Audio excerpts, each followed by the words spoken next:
వేగిపోయాయి అన్నమాట. శుభ్రం అన్నీ తీసేసి పక్కన పెట్టుకుని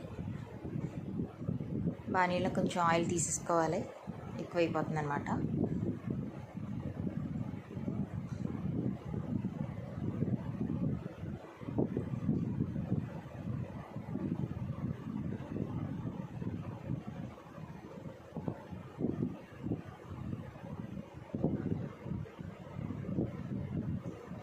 ఎంతో సింపుల్ టేస్టీ రెసిపీ ఫ్రెండ్స్, ఇది ట్రై చేయండి తప్పకుండా మీరు.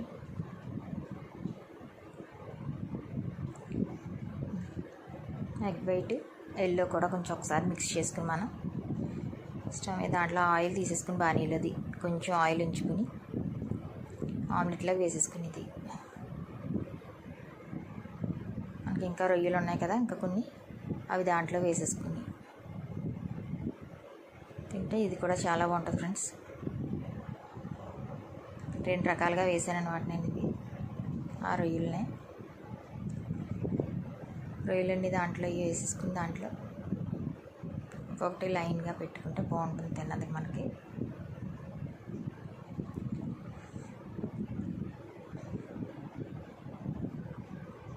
మన రొయ్యల్లో ఎగ్ వైట్ వేసాం కనుక ఆ మిగతాది ఏమన్నా ఉన్నా సరే పైన వేసేసుకోవచ్చు.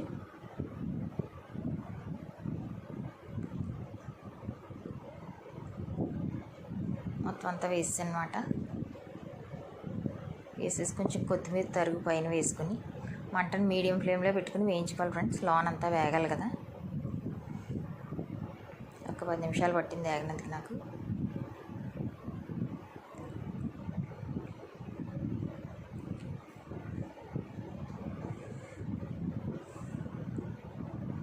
వేగిపోయిందనమాట. తిరిగేసాం. రెండో పక్కన కూడా బాగా వేగనివ్వాలి. వేగిన తర్వాత మనం ముందుగా వేయించి పెట్టుకున్న రొయ్యలు, ఇది ఆమ్లెట్ రొయ్యలు అన్నమాట, 2 కాంబినేషన్. ఇది